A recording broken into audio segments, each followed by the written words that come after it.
Yeah, I've got it. Thank you.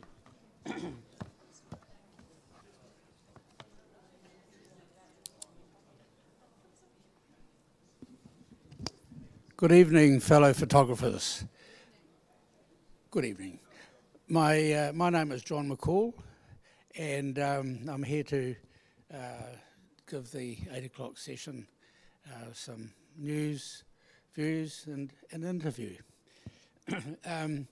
Before I start, an advert for a photo exhibition at Lincoln Liffey exhibition, and Stuart Clerk, John Suckling and Ian Walls will be in it. So I think there's an email coming out this evening or tomorrow maybe, I'm not quite sure. But it's hot off the press. Welcome to all members, guests and visitors. I hope we've got some new guests tonight, new members, have we? If we have, well done, and hope to see more of you. The exits, we go through this health and safety thing of the exits over here, and out the back where you came from, and the bathrooms at the back of the as you come in to the left-hand side. And please turn off your cell phones. Now, an outline of tonight's program. It's a trip to Nepal by Alistair Philips, sorry. And he's a long-term member and a well-travelled one at that, as you can see from the photographs on the wall.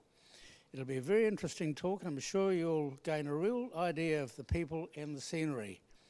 He needs really no introduction because we see him quite often, and we welcome here tonight.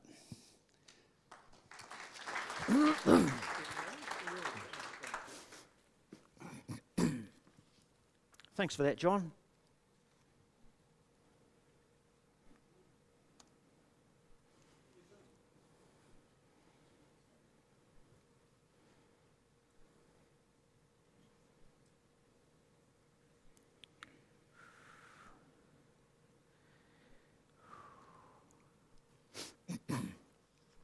Well, thanks for coming here tonight. Really appreciate the numbers that have turned out, and especially some friends that have asked along tonight. Really appreciate that.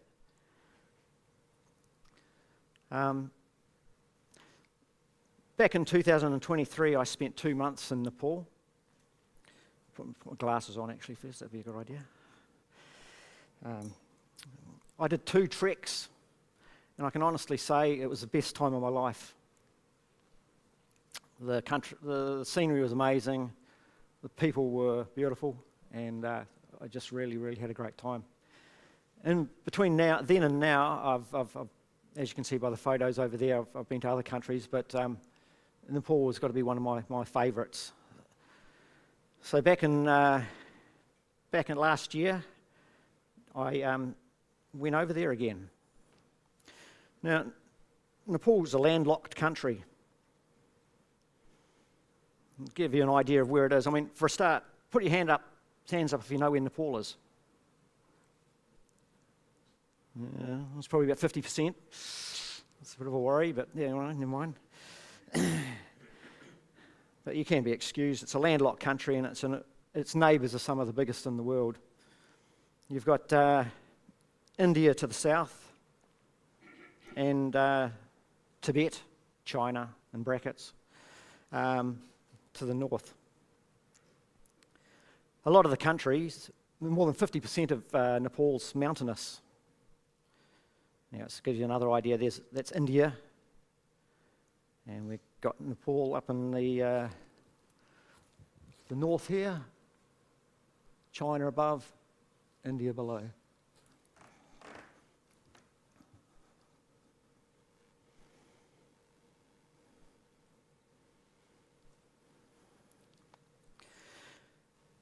Nepal's population stands at 31 million, and predominant religion is Buddhism and Hinduism. I returned last year for 2.5 months, in April, May and June.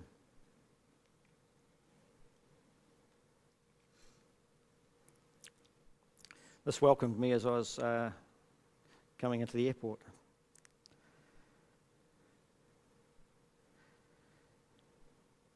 I stayed at a guest house called the Tibet Guest House, right in the heart of the Thamel area of Nepal, which is one of the older areas of Nepal, of Kathmandu, at least.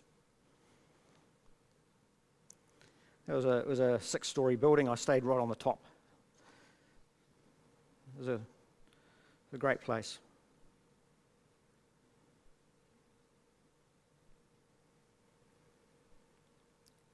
These are the two guys, the reception, Rishi and Sering. The Rishi on the left, well, he called me Mr. Alistair, and I called him Manuel. I think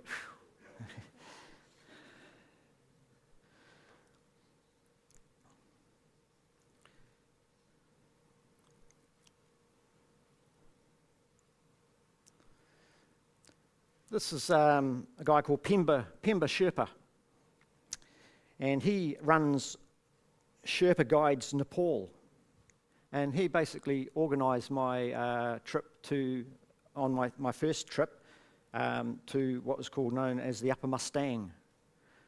The Upper Mustang is in a restricted area, and you've got to pay for to get there, like 500 American dollars actually to do the trek, and you're only allowed in there for 10 days. Sorry, I'm just...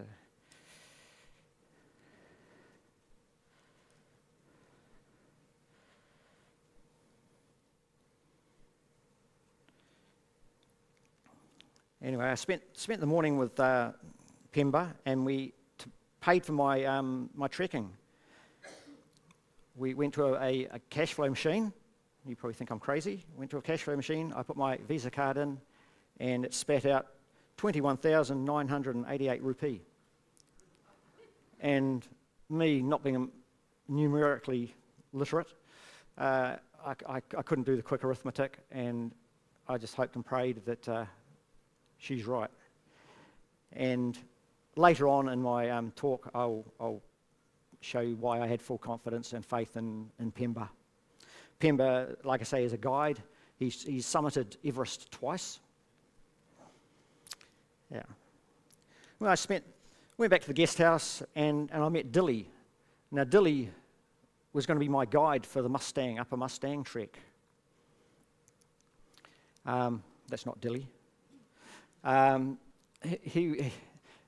You have to have a guide in the Upper Mustang, which otherwise you can get yourself lost or hurt. It's quite a non-forgiving landscape. And I spent the rest of the day wandering around, warming up the camera for what would be a full-on photographic adventure for the next 2.5 months.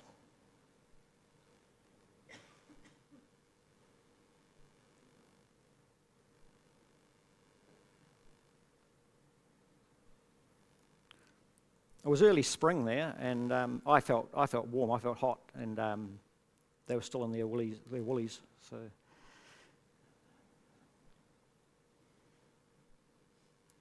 in India, when I did a trip to India back in 2013, I took a lot of pictures of doors. I mean, when you go to a country, I find you pick on a certain subject and you take it. It might be doors, it might be cats, it might be bicycles, or whatever takes your fancy. And in this particular case, it was India. It was doors, and I'm afraid I started taking pictures of a few doors around Kathmandu that day. Couldn't break bad habits. But the doors are actually amazing. They're all very ornate in a lot of cases. So the next day, we taxied to the airport and caught a flight to Pokhara, which is the second biggest city in Nepal.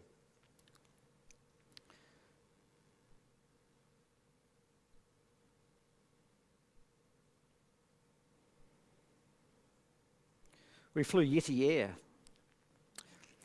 Now, back in 2023, on February the 18th, a Yeti Air plane crashed in Pokhara, and killing 72 people. So I was a bit hesitant, but it was all good. The weather was beautiful, and we got clear views of one of Nepal's iconic mountains, Machu Picchu, and the mountains of the Annapurnas. And it was the Annapurnas that I trekked in back in 2013.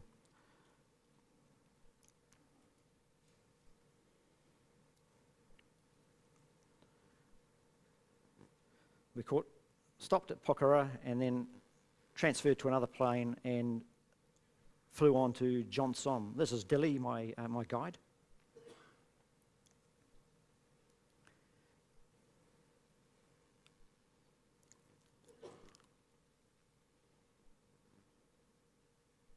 I was looking down on Pokhara and Machu Picchu in the background there. Quite a distinctive peak.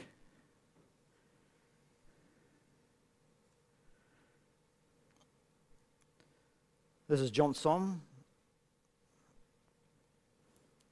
which is where we started the walk, or the trek, to the official start of the trek, the Upper Mustang Trek, which is in the village of Kagbeni.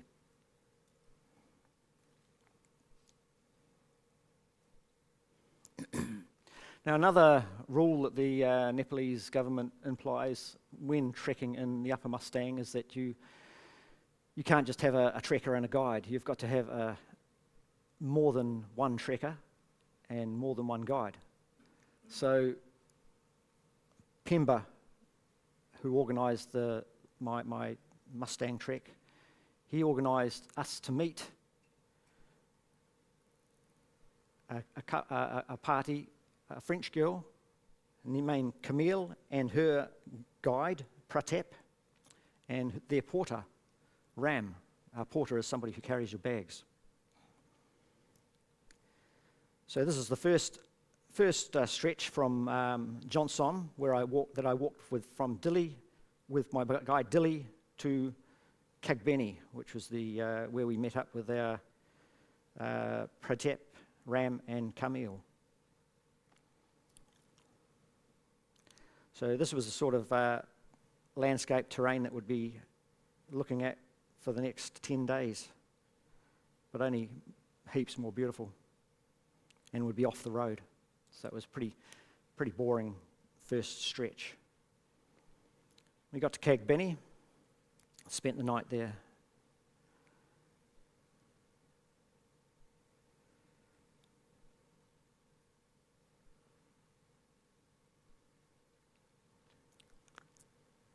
So we've got Dili on the end, Pratap, Camille, and Ram.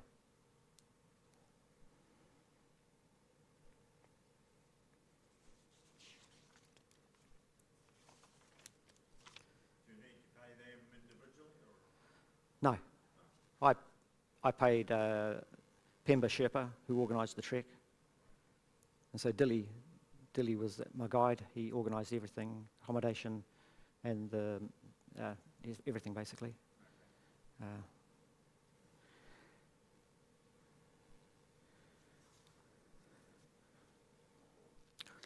The Upper Mustang, or formerly known as the Kingdom of Lao, or Lo, up to 1992, it has a Tibetan culture and language. The landscape's preserved through isolation.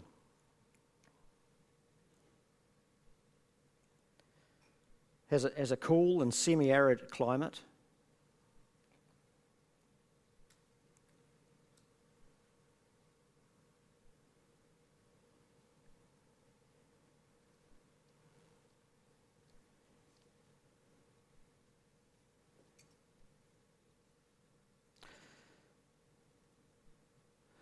The religion of the area is Hinduism and Tibetan Buddhism, and the population of approximately 5,500 people. For the next 10 days, we trekked overland through the rugged, barren Tibetan-like landscape.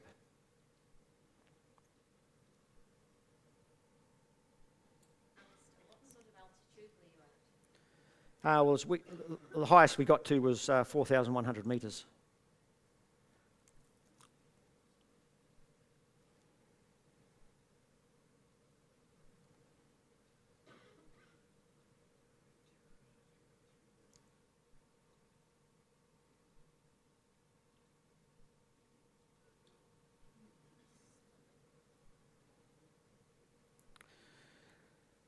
Amazing, amazing rock formations and erosion formations formed by wind and water.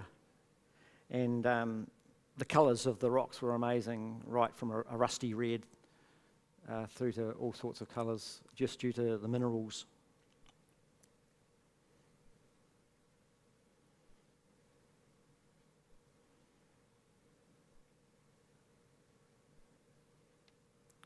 There was greenery. And they were in the valleys where there's a village or populace growing in terraced fields, crops, maize, and they were often near a river. So they were the green areas of the landscape. The predominant trees, pretty much the only trees, were willows and poplars.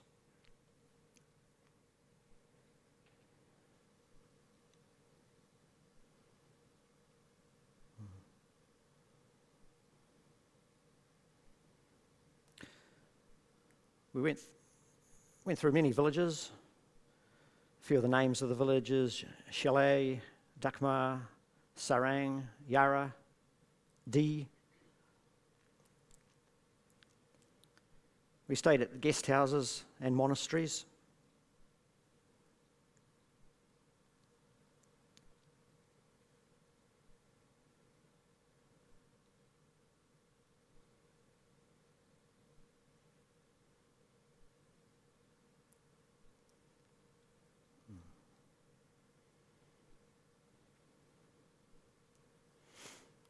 This is one place we stayed at with a earth floor, and in the blue container there next to the fire is cow dung or yak dung that burned. And I found didn't give me wood any day because it didn't get off a hang of a lot of heat, but and it didn't smell. It was all right.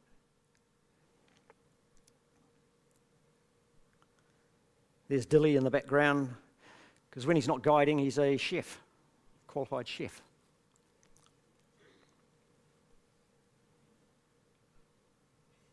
It was typical of the where you'd sleep. That was after a day's walking up and down. It was as comfy as anything, and warm.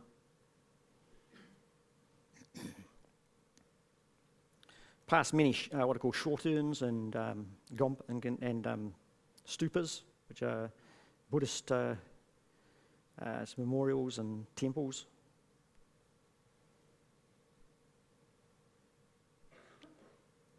There's a monastery.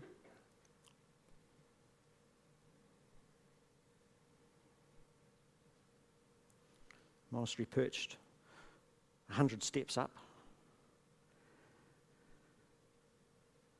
with some very ancient frescoes on the walls.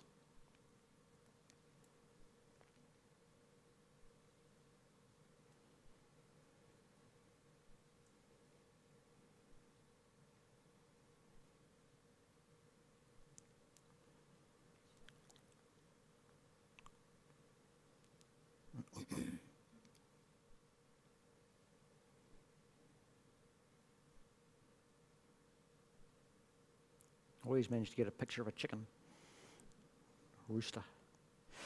The meals were great. A lot of what they call noodles, which was pasta basically. I usually had a good pasta dish, plenty of veg, and a couple of fried eggs on top. Because when I travel, I go vegetarian. Because the easiest thing to do when you travel is eat meat and get sick. So I stick to veggie. And I don't have any problems. I haven't had any problems. For breakfast, Tibetan bread, beautiful, with lashings of peanut butter. Set you up for a good morning. Oh no, there's always peanut butter. Yeah.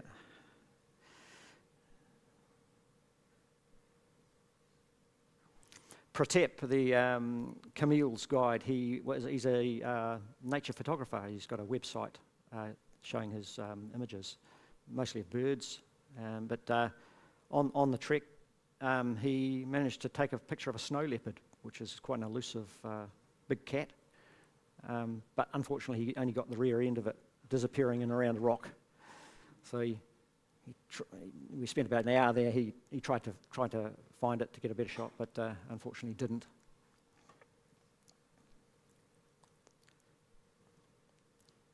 People are amazing, beautiful people. Very, very hard, very hardy. Tough life. Have you had to pick up the language? No, whenever I travel, I mean, it's no use trying to learn a language. And, but you learn the basics, yes, no, thank you, New Zealand, you get by, and yeah.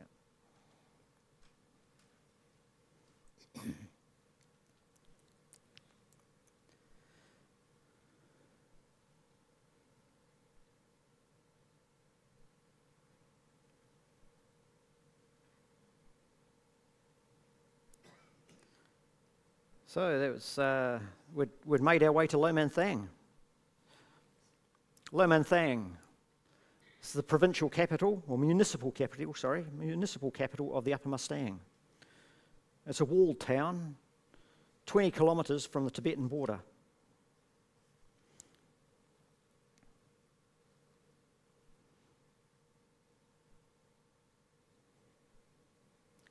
These are Tibetan ponies, or riwashe,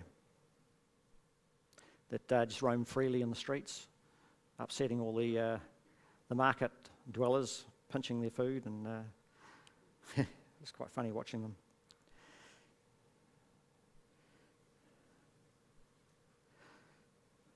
Narrow streets.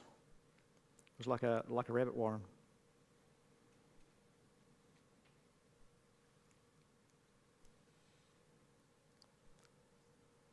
Would these be very old, the houses? Oh yeah, yeah.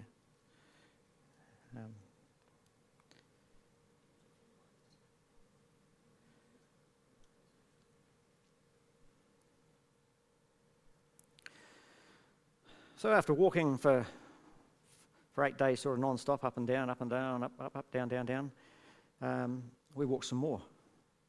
We didn't spend our time in Long-time sitting on our bums doing nothing or sleeping and eating. We carried on day trips, and we went further north and visited some historic caves and villages just north of Long-time. It's an old castle overlooking Long-time, and looking towards, in the distance, the Annapurnas, where we'd come from.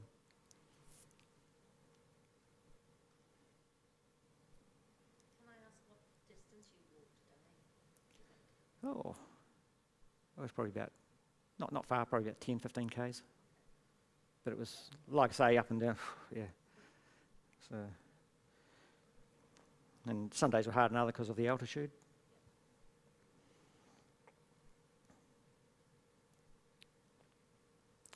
I'm not a motorbike nut, but my brother is. He's got a Royal Enfield. And as I was saying before, you pick on a subject when you're in a different country, like doors, cats, whatever. And Royal Enfield's quite a famous brand of motorbike that were introduced by the British to India during the war, and they're still very collectible and a classic bike. So I thought to myself, well, I'll make a collection of Royal Enfield images and give to my brother when I get home.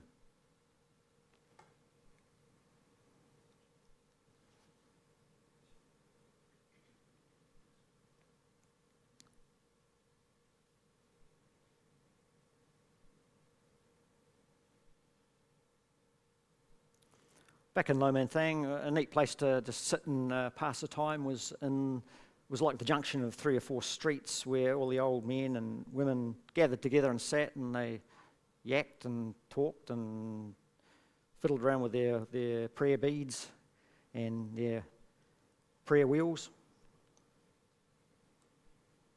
It was just a neat place. It was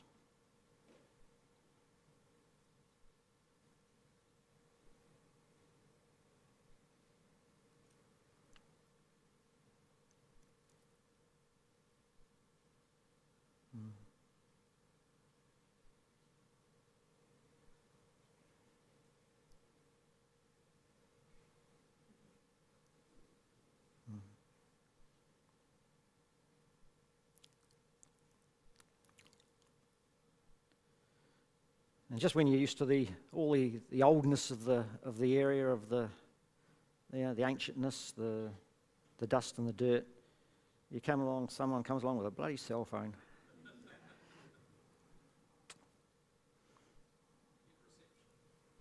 I guess so.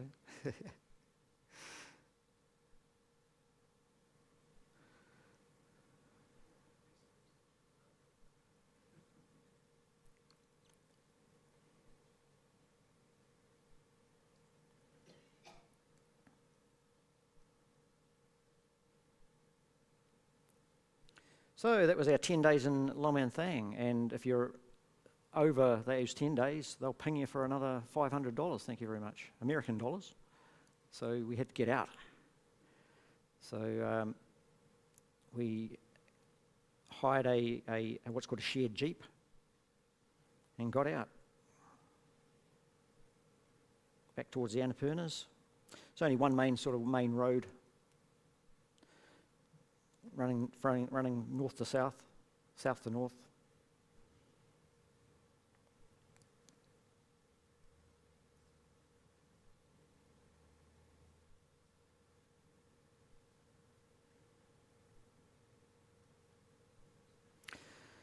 So we got out and signed off at Cargbeni so that they knew that we were out. And we on the way back to Pokhara, on the way back to Kathmandu, we stopped off at just not far from Cargbeni, a village called Mafar.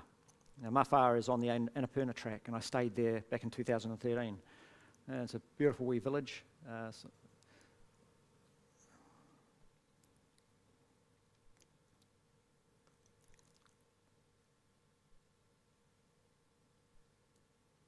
Famous in Nepal for growing apples, and it was springtime and everything was in blossom.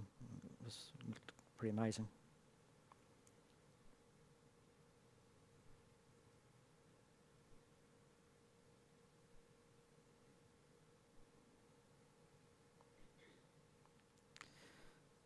So onwards from Mafar back to Kathmandu.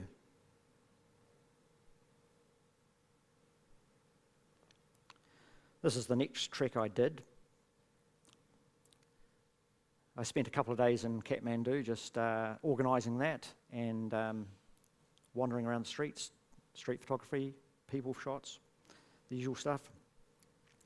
I'd asked actually if Dilly, who was my guide on the Upper Mustang, could actually guide for me on the Lang-tang, because as from the 2nd of April, which is where I touched down in Kathmandu, it was law that you had to hire a guide for all treks.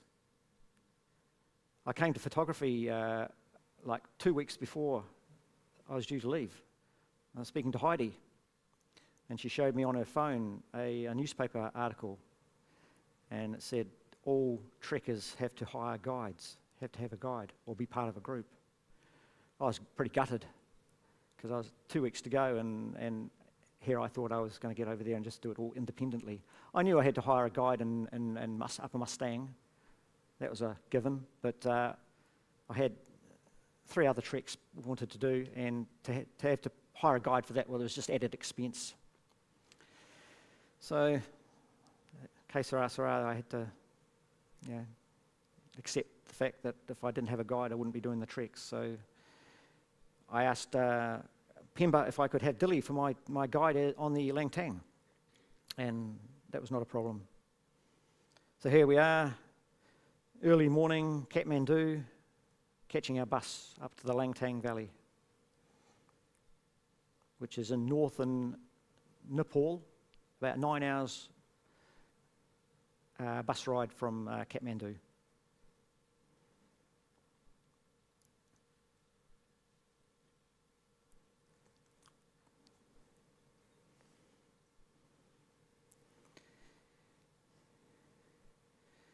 The usual accident that stopped everything. So here we are, stopping while they cleared the road, but a great photo opportunity.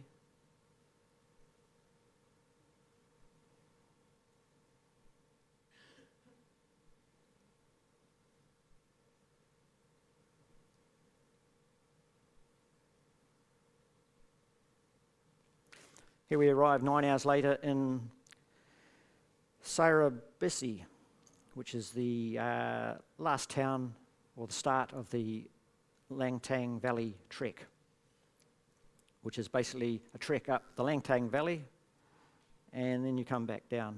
So it's not a loop track, it's an up and back down, but you're getting up to quite an altitude.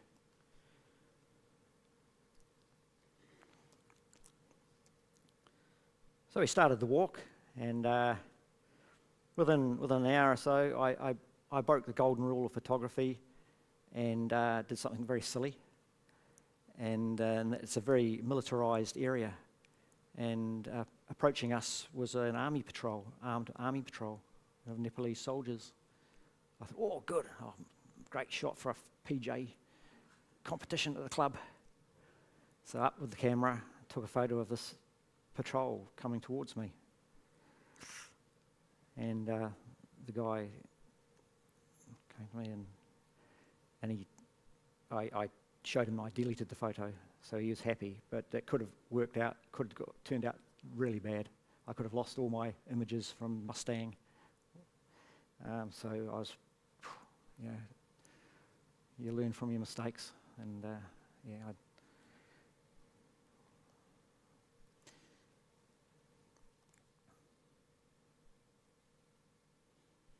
So, up and up and up the valley. The first day was good, beautiful sunshine, warm, it was lovely. Walking through subtropical, basically, or temperate vegetation, bamboo.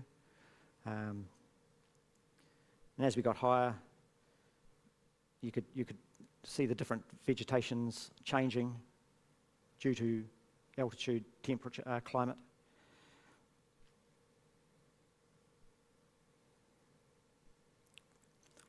And the second day it was wet and got very wet, so all the guest houses that we stay at have good fires, so it wasn't any problem in drying out. There were forests of bamboo, guest houses with names like Evening Moonlight, Village View, Bamboo. As we got further up the valley, the vegetation got sparser, and you had forests of rhododendron in flower. One of the reasons why I picked this time of year, or that time of year, April, May, is because I'm a tree hugger, and I love the rhodos and things like that. And by good luck, more than good fortune, when I did my trek in 2013, I just happened to be there in April and May, and did the Annapurna trek and the Everest Base Camp, and the rhododendrons were just spectacular. They were just amazing. So that's why I timed it for the same time this year, or last year.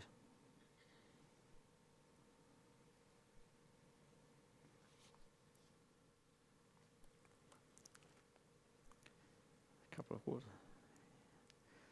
You can imagine me sort of scrambling around on top of a big rock to take that. And I put a little rip in my puffer jacket. I was gutted.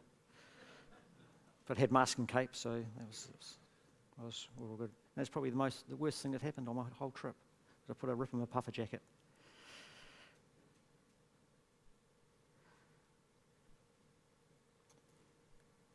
And all along the track, you've got dwarf iris.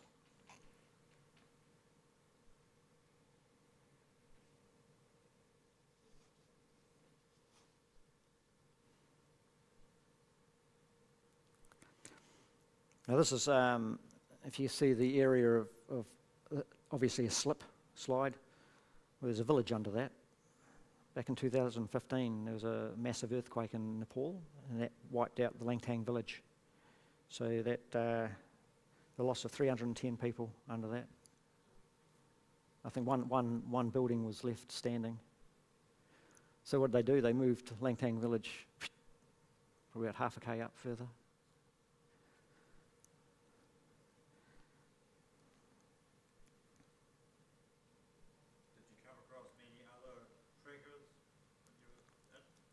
Not a great deal, no. A lot of porters and, it was probably a low time of season. Yeah.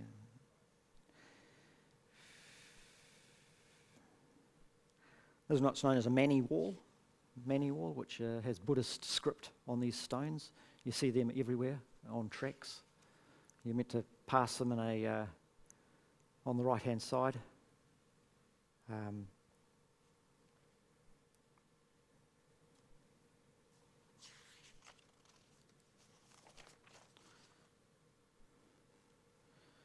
So we got up to a little village called Kyanjin-Gompa, and that was at 3,850 metres.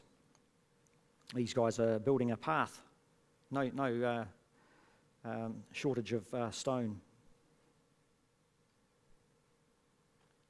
Next morning we got up and walked up Kyanjin-Ri, which takes you to 4,600 metres, which give you good views of the surrounding peaks, Yansa, Yangshisha-Ri, Yalta Peak, which are all approaching 6,000 metres.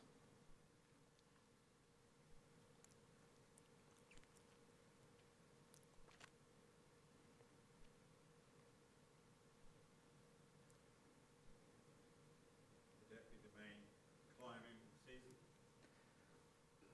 when you were there? I don't know, I don't think so.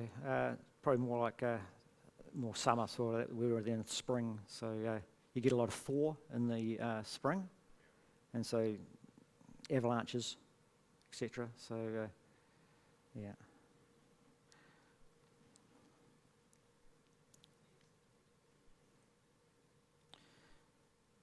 So then it was just a matter of putting the hiking boots in reverse and heading on down back down the valley. It was amazing how everything looks different when you go in the other way.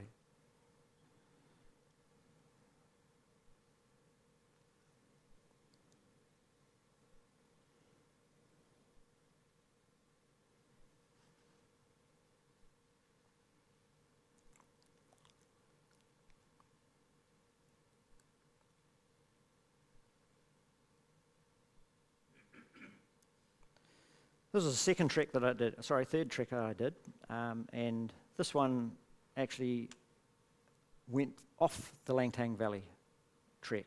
So we didn't get back to Sayanabusi village. We stopped short of that and took a side track up, and onto the Gosikunda trek.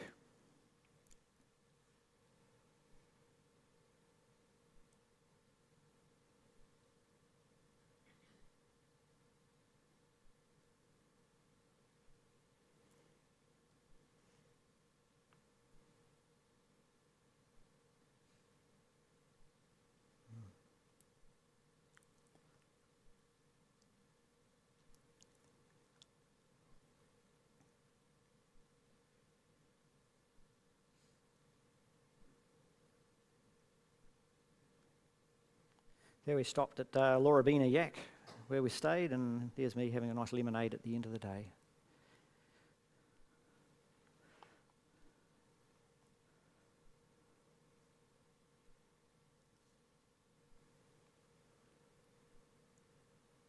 Then we continued up and up through the Peris, just coming out with the new foliage, brilliant red leaves.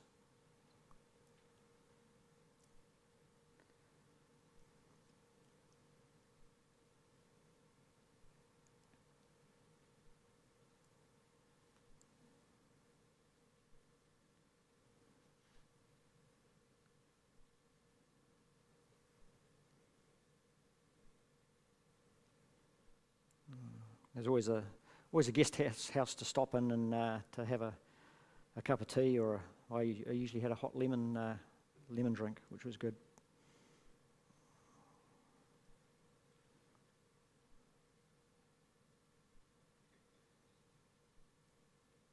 And carried on up through the rhodos, and again the vegetation got sparser the higher we got.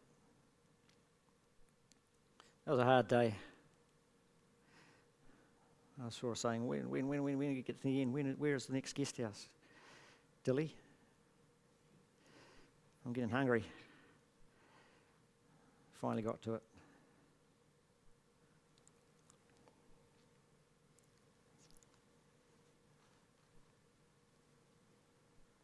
And then the next morning we carried on up, in the snowing, into our next guest house. We were close to the summit and the holy lakes. There are 2 holy lakes up on the top of the Ngosi Kund that are sites of pilgrimage to the Hindu. They go up there and they dip in the holy waters of these lakes.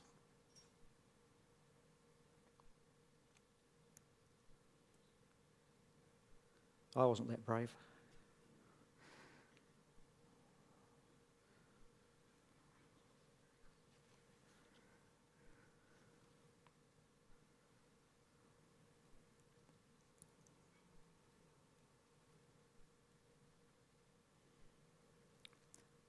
Then we turned around and headed on down a different route. One of my favourite days, one of the days I enjoyed most was walking through forests of fir and spruce. It's magic.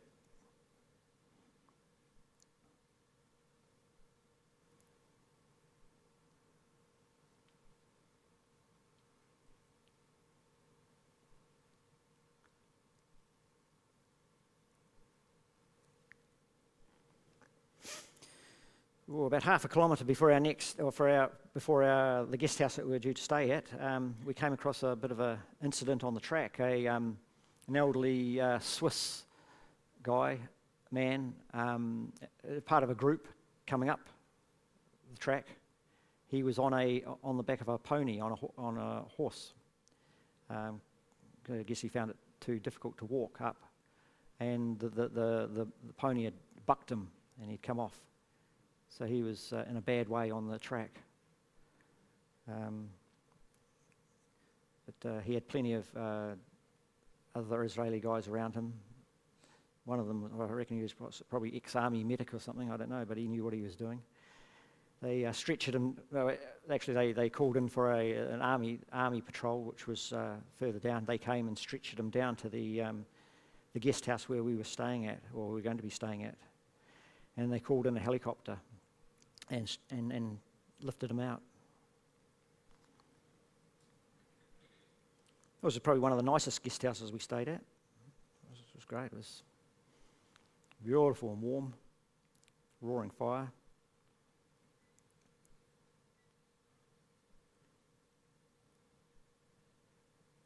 There's a kitchen.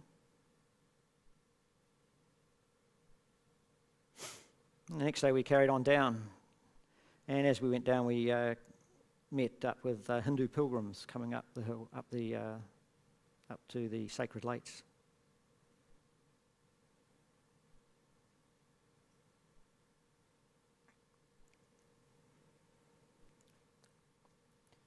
We finally got down to a little town called Dunchi, and that was where we were due to catch a bus back to Kathmandu. So we spent the night there, and I did the usual walkabout and photo shoot. So I captured these interesting couple.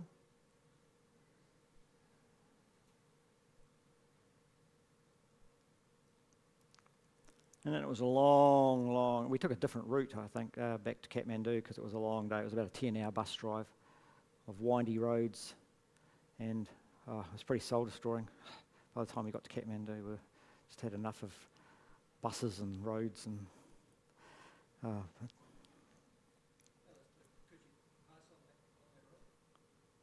At a squeeze, yeah, I'd say. Yeah, it depends what you're driving. If you came across a dirty, great big truck, you might have issues. But yeah.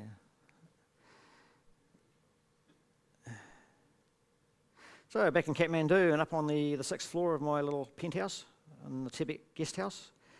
And this was my view from the top.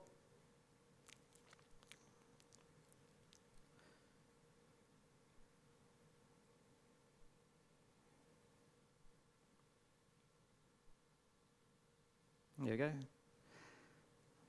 Keen gardeners. There you go, Joe. Hey. I don't think it was AstroTurf either.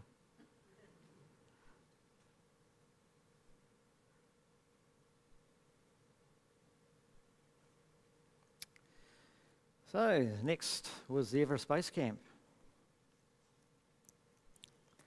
While I had my, I was probably about a week in Kathmandu after the Gosikunda track before we started the Everest Base Camp. The team started to arrive in Kathmandu. Each night I'd go out with and meet them at the airport. And the first night we went out and we met Heidi and Steve, who'd come over to do the Everest Base Camp. Because back in, as I was saying, Heidi showed me that you needed a guide or you needed to be part of a group, and invited me to join their group.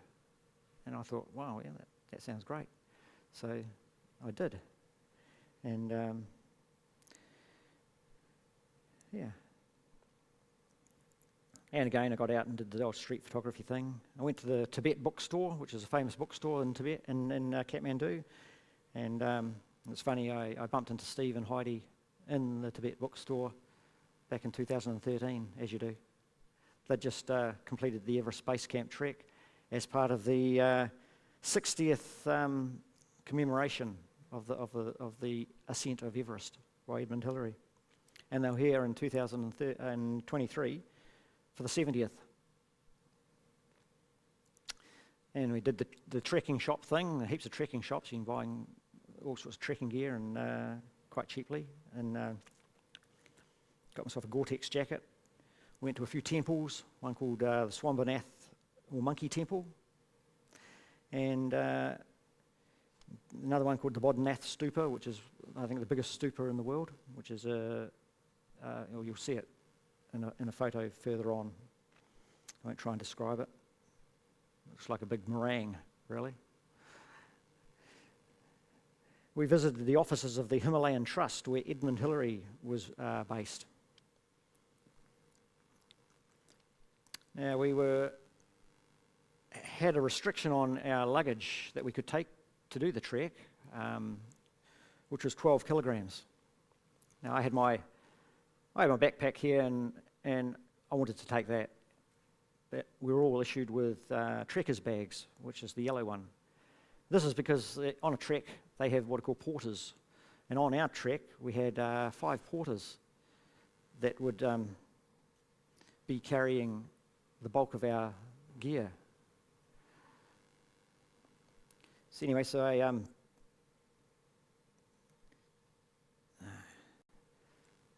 I weighed my, the combined weight of them could only come to, where are we, 12 kilograms. I weighed mine, it came to 34 kilograms.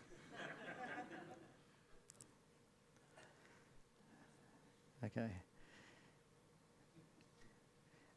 Anyway, I felt a bit silly because they were old scales, they were in pounds. And I was actually only 17 kilograms. I was still over. Anyway, so we set out on the 12th of May for 3 weeks.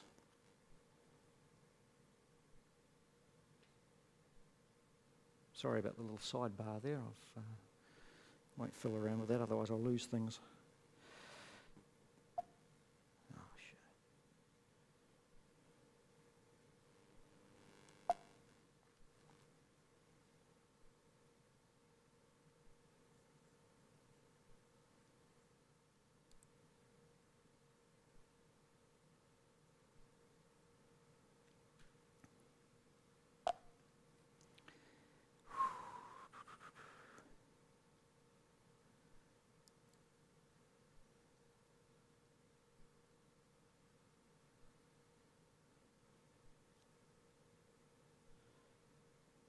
You got a techie here?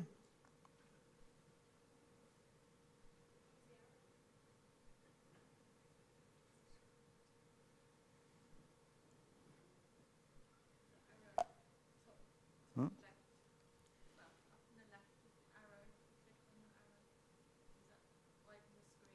No, that'll take it back to something else.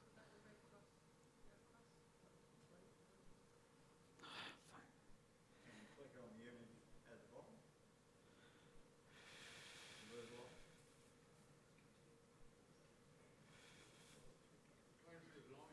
Sorry? No.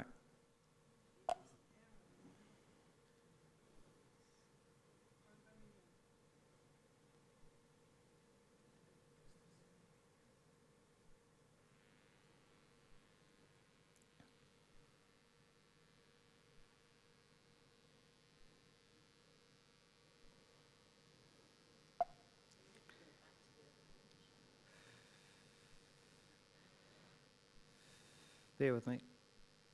These things are sent to try us.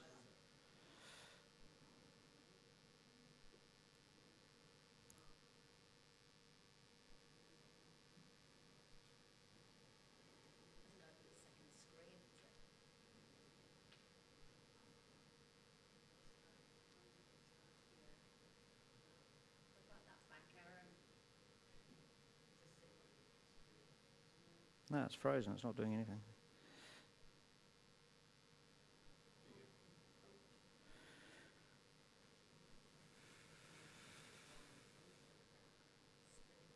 Ah.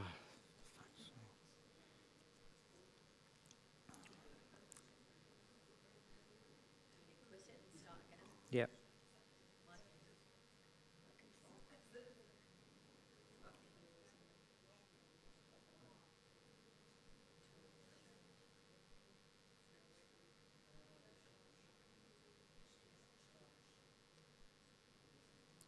Sorry, guys. Have a yak, and we'll be back within.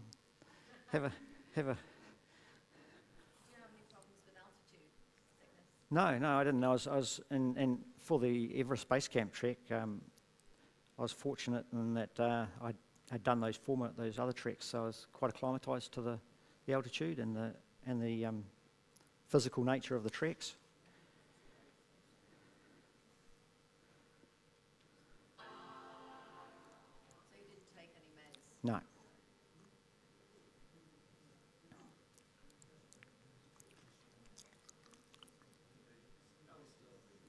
did you get such good photos of people?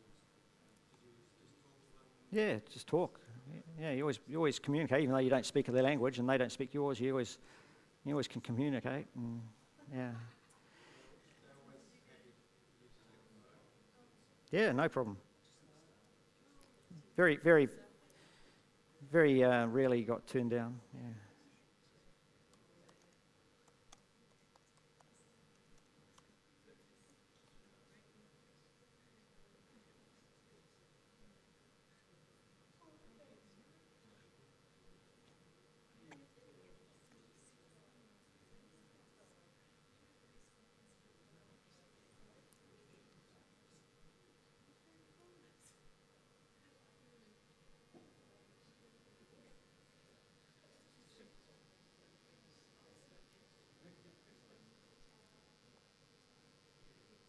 you swap your lenses around, or do you just have one lens on?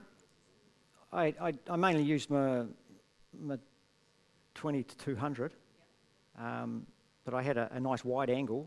But I tried not to change it because of the possibility of dust and. Well, here we go. Sorry about that, guys.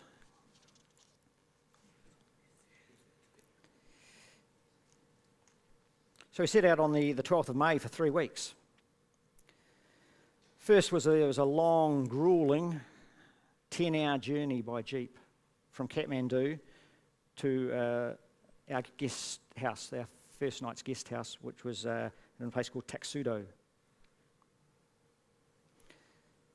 And it was then it was 3 days walking from the start, from where we were, to Taksudo, to the actual start of the Everest Base Camp. So we weren't even there yet. We had to walk there. We had to get there. So it was a matter of down, 2,000 metres, up, 2,000 metres for the next 3 days, basically. Great tracks.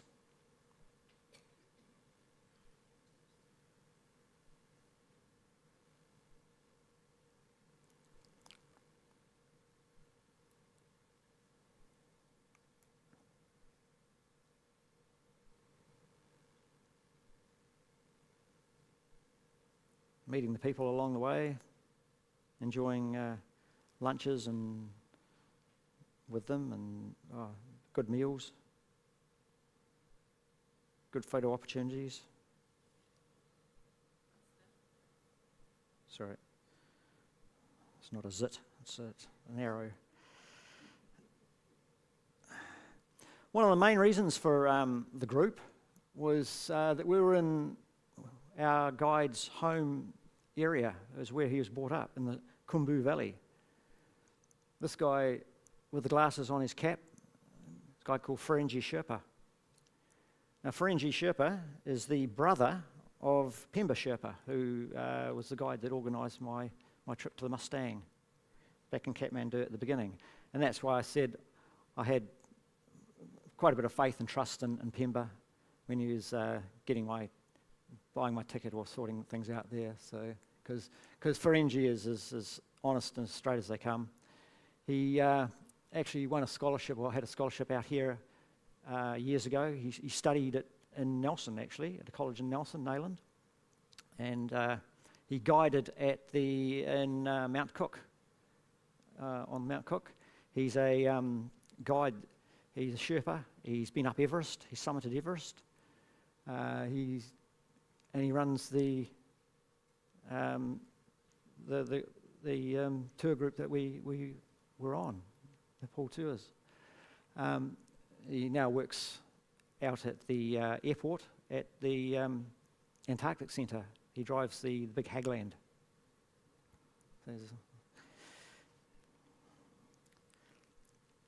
So we walked through the bottom of the Khumbu Valley, which is where he was brought up, and we visited schools, and we brought them likes of stationery and books and balls.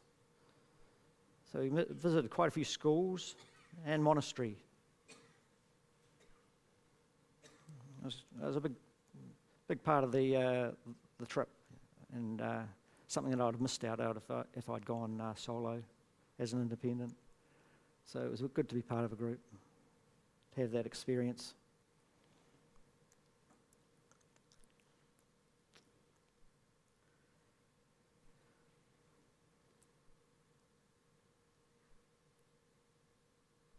We stayed with Ferengi's family for overnight, and we all stayed in tents. It was a good experience, even though we were told that there were bears roaming around and what have you.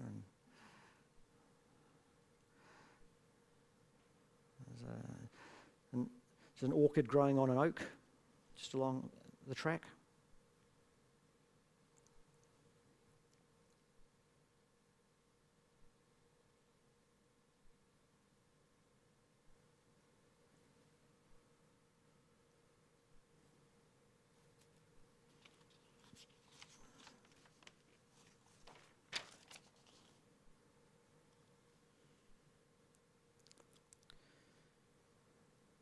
We bypassed Lukla, which is the main town on the Everest Base Camp trek, and it's where most people fly into and fly out of.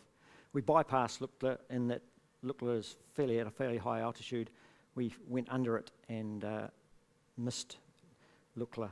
But we were always running into teams of mules, and as we walked. This slowed things down a bit because we had to make way for the mules, and whatever you do, you don't stand on the downhill side of a mule, otherwise you're liable to go off the edge.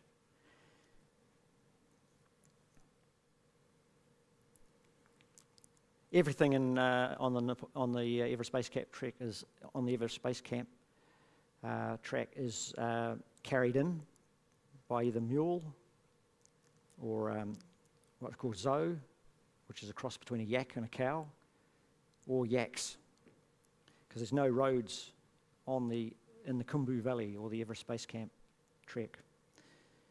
It's either brought in by mule or man. This guy was carting in a 50 kg bag of cement.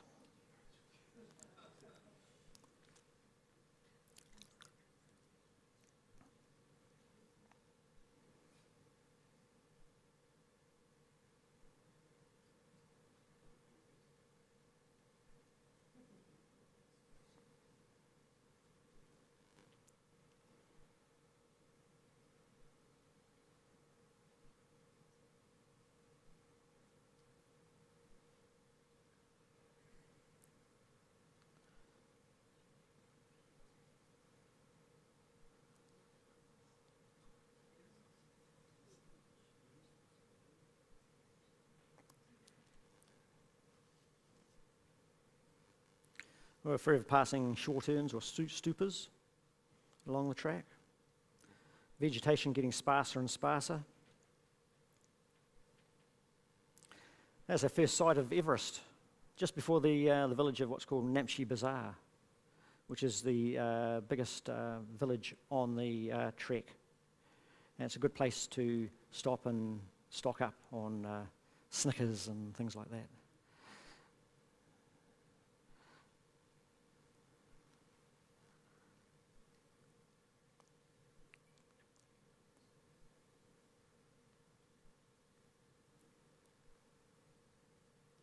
This is Namche Bazaar. Sorry, beg your pardon. Ding Bochet. This is Ding Bochet. We stopped at Ding Bochet and to acclimatise. When you're on a trek and you're going to a high altitude, you stop and acclimatise to the altitude. Otherwise, you can run the risk of getting altitude sickness. So, I mean, you don't stop and relax for a day. You actually go up 500 metres or 1,000 metres and then come back down again. Helps in the acclimatisation. So yeah, we got up to 5,000 metres. So Ding Bochet is at 4,400 metres, and we got up to 5,000 metres. Sparse vegetation, junipers, and a plant called sea buckthorn or hypothae, which is it's almost like a pyracantha or a cotoneaster. It's got berries, and it's very, very, very rich in vitamin C, and it's a bit of a superfood. So you can buy the juice. It's very good for you.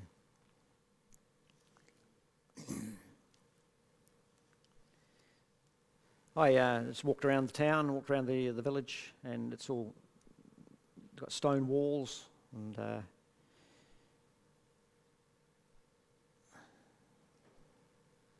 I climbed over the stone walls, and I took a bit of a tumble, did a commando roll, and camera in one hand, and the camera was saved. I was just worried about the camera, so that was good. Went to the bakery, spent 550 rupees on an apple pie, and had a rest. Because the next day we went from Ding Bochet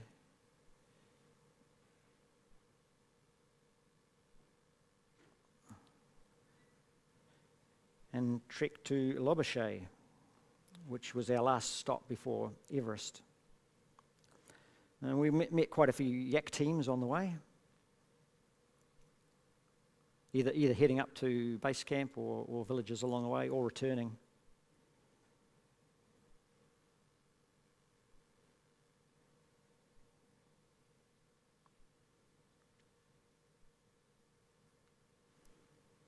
At Loboshay, we got up at 3:30 a.m. in the morning to walk the last stretch, which is about 2 or 3 hours, to the last village before.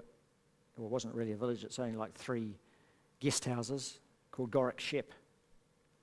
So we started off in the dark, all with our head torches on.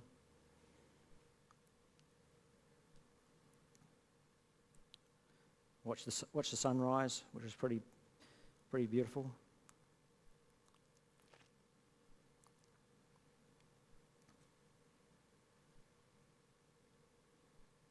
Just kissing the peak there.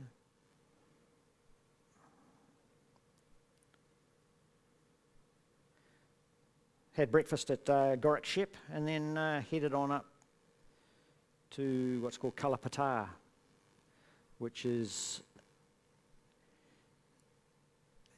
5,545 metres, so it's actually higher than Everest Base Camp. And you actually see Everest, because when you get to Everest Base Camp, which is like a couple of kilometres further on, you can't actually see Everest, it's hidden behind a glacier. So Gorak Shep and Kalapatar heading up to Kalapatar is the best place to view Everest. So here we are up Kalapatar. I trekked up there in 2013, and I didn't find any problem. I didn't have any problem, and it was amazing. This time I struggled a bit. I had what was called the Khumbu cough, Khumbu is the Khumbu Valley, which is the valley that leads up to Everest. And a Khumbu cough is a dry, irritating cough that you get. And every few seconds you're coughing. Drove Heidi nutty, didn't I? And it's just to do with the dry atmosphere and the high altitude and the coolness, the coldness of the air.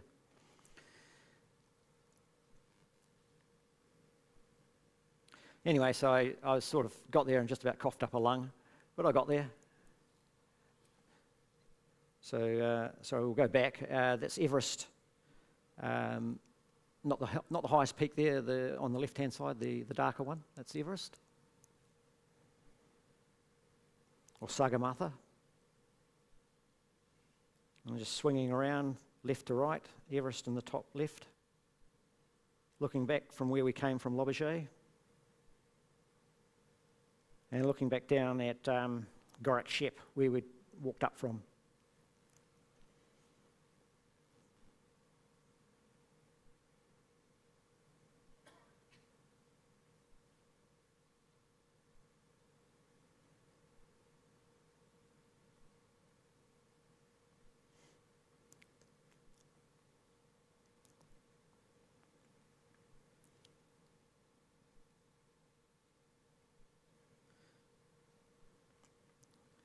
So after that, we just descended and headed back to Lobuche.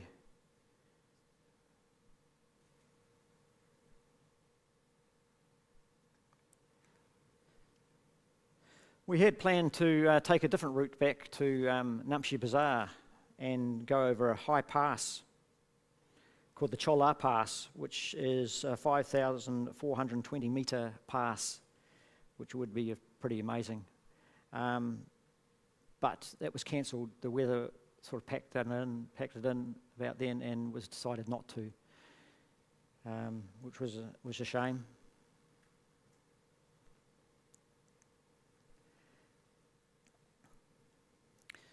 On the way back, we stopped at what was called Climbers Memorial. Memorials to climbers that have died on the Everest and the trek.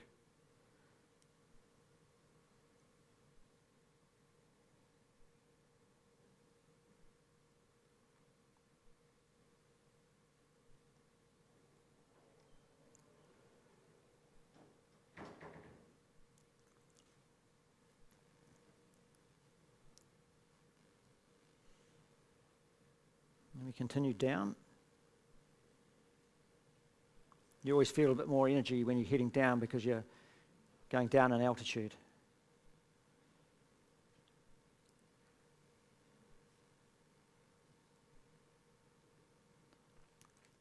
A yak.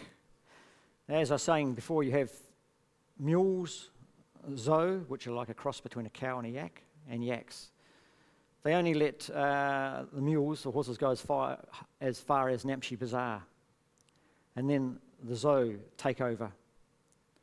And then at a certain altitude, probably past 3,500 metres, the yaks take over. The yaks can't actually survive at low altitudes.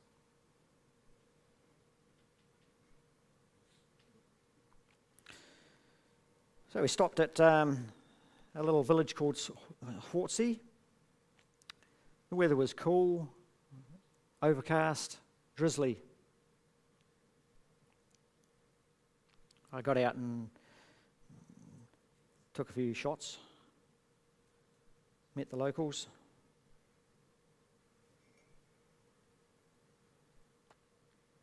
Then we continued the next day down. Hortsi is, where are we? Was it like 4,500 metres?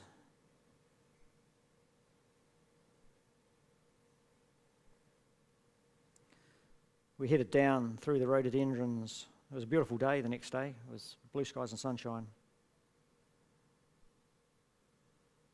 So we headed down and rejoined the Dudi Kush River, or Dudkosi River, which is the main river, and followed that river. There's some guys doing some track maintenance wanted to know where the cones were.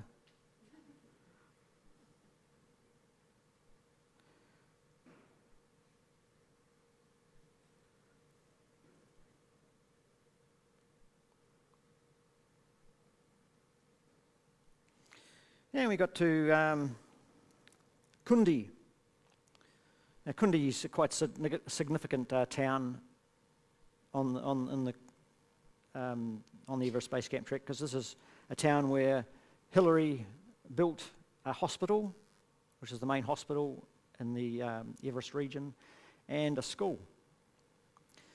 So we stayed in Kundi for a couple of days, because we had quite a few celebrations there as part of the 70th commemoration of the ascent of Everest. So you had a lot of entertainment, eating, drinking, and we were pretty knackered at the end. It was tiring, and but people were amazing.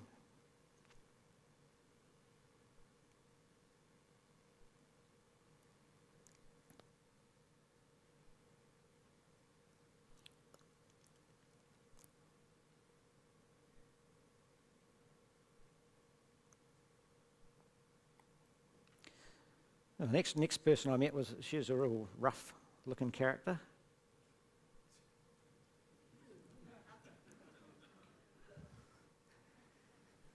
So, Helen Clark, who's the was she the patron of the Himalayan Trust? Has a lot to do with the Everest or base camp trek and the Himalayan Trust. Then there was a slow walk over the hill from Kundi and down a steep incline down to Namche Bazaar, where we stayed for a couple of days, and we opened a what is it? Opened the Tenzing Norgay Museum. Tenzing Sherpa was Tenzing Norgay Sherpa was the other guy who summited with Everest, with Hillary. We met his son. He was there, and like I say, we officially opened the Tenzing Norgay Museum. The weather was sunny and hot. And we stayed at the Yak Hotel. I had a shower. The last one I'd had was in Namche a week before. But you don't seem to smell on, well, Heidi might disagree, but at altitude, I was good as gold, I thought. And damned if I was going to have a shower at Brumman minus whatever it was up the top there. Yeah, but I had a good shower. It cost me a few hundred rupee, but oh well. How many rupees to $1? Oh, you got me there. Sorry, I couldn't answer. I'll get back to you on that one. Heidi?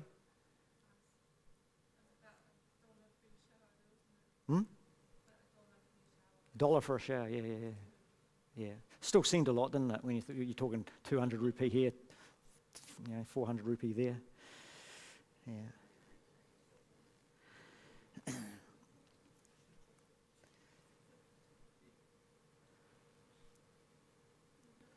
So even though it was overcast and gloomy there, the day that we had the opening of the Tenzing Norgay Museum was beautiful. We sat and listened to more speeches in probably around about 30 degrees. I remember it was very hot and out in the sun. There was no shade. And we were pretty tired and knackered by then. And but we still had a couple of days to go.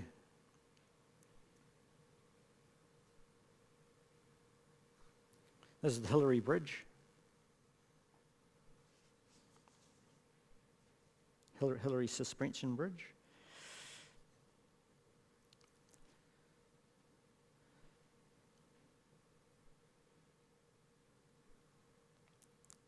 These are zoos. I must have given this one a bit of a complex because I took a photo of it and then I'd race on down 50 metres and set up for another photo to try and get a porter in as well as the team of Zoes. So there was I racing down with my backpack.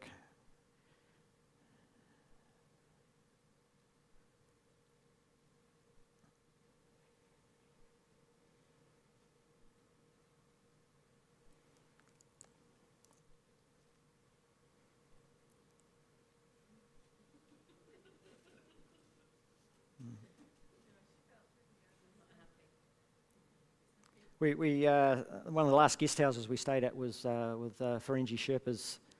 Was there a cousin or a sister? Sister-in-law? Because it was quite amazing. Everywhere we stayed, or somebody we met would have been either a sister, cousin, brother, aunt, or whatever. We always seemed to be related to everybody. But so finally got to Lukla, which was where we were fly out of. It was pretty deserted, actually. It wasn't very busy at all. The trekking season hadn't started officially. You had the porters that would go to the airport and they'd pick up their bundles of whatever, be it wood, supplies, food, whatever. And they'd job was to take it on up the valley, up the.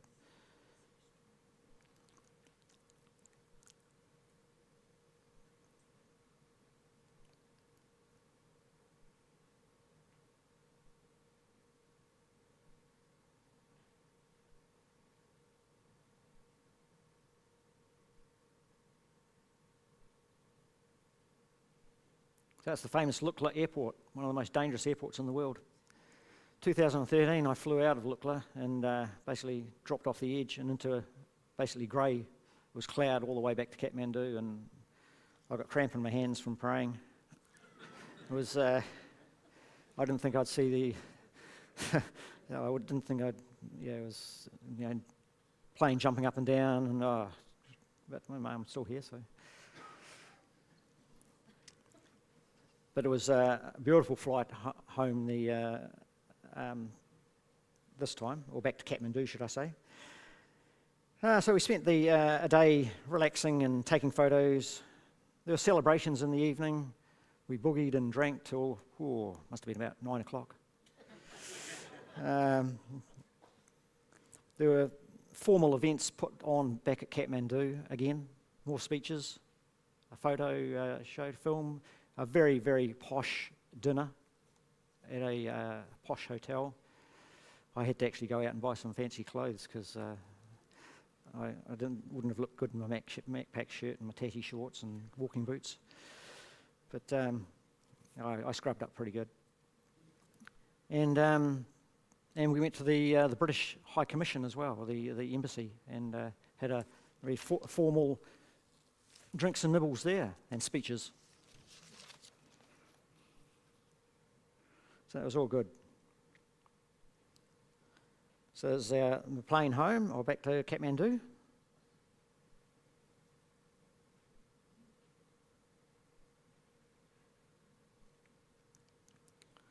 Ready to taxiing. Up and away.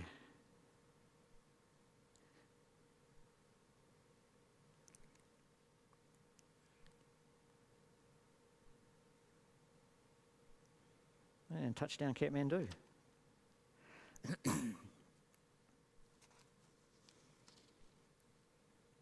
I had a week left back in Kathmandu. I said goodbye to most of the team and Heidi and Steve, and they headed on back home.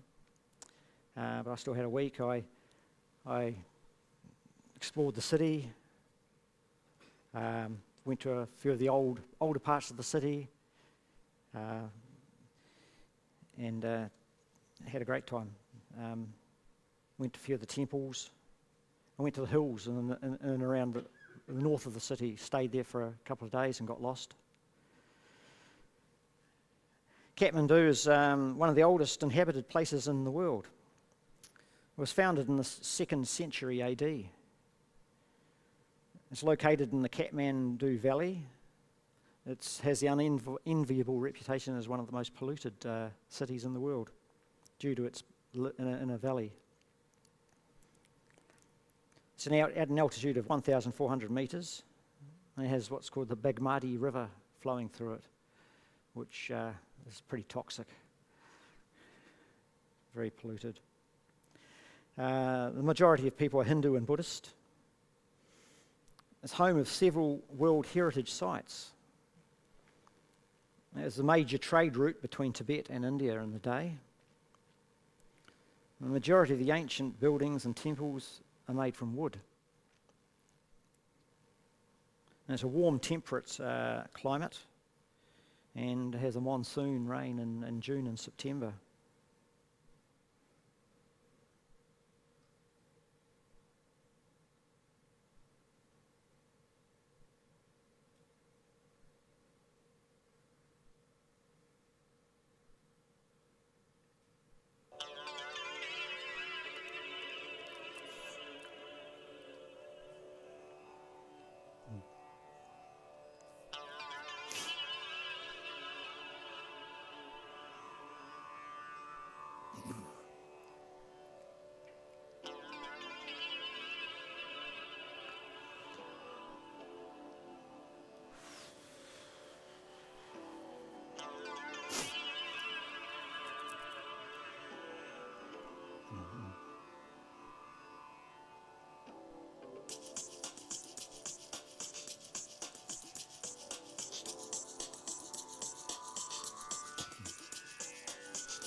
thanks for that, and I hope you enjoyed it.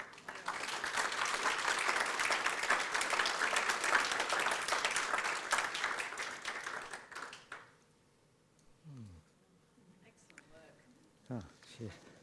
Alistair, just a little thank you card for everybody. I'm exhausted watching it, so I don't know how you got on walking that far. Thank you very much. And you must have brought back so many million pixels with you that it would have doubled your freight rate in just. I think so. Oh, yeah, it was. Yeah. Well done, that was really great. Thanks very much. Not a problem. Thank you.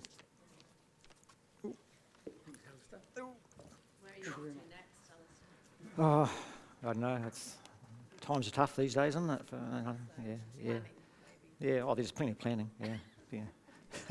But, yeah. Right, carrying on from that lovely presentation. I reckon I'd have pretty sore feet by the time I got back from there. 7 o'clock meeting next week. Bring a print along, 12 by 8, and you can make a mat for it and bring an image on a stick if you can, and we'll get some printers and you can print your own. One more thing, John, I just remembered. John C. Smith, who's doing the matting demonstration for us, someone I was talking to today, wondered if we could have a few of those Logan mat cutters. So if anybody's got a Logan mat cutter, could they just see me afterwards, and if we can get half a dozen there, we'll have a crack at it. So if you've got one and you're happy to bring along, please let me know. Thanks, Ian. Now, this will be a whole evening, and John C. Smith will be there and talk about matting and printing, etc., etc. Next, CPS competition closing dates, 17th of April, open print number 2, and 24th of April, natural history PI number 2.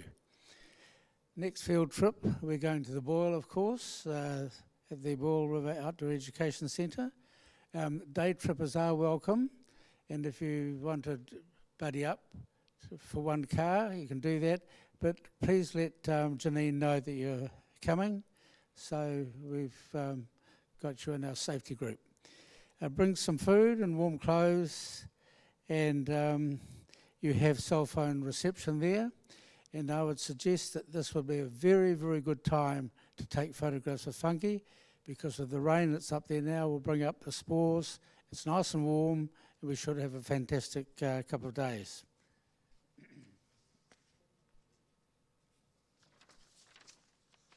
Thanks for opening and closing, Dennis. Meet and greet Dennis. Sound for Gordon, thank you. And projection, Alan, thank you very much. And the tutorial donor, thank you very much. It's not an easy thing to do, but I got the gist of that one. And thank you very much. And the supper coordinator, of course, Dennis. Thank you very much, and we invite you to the next week's program. Good night and safe driving home.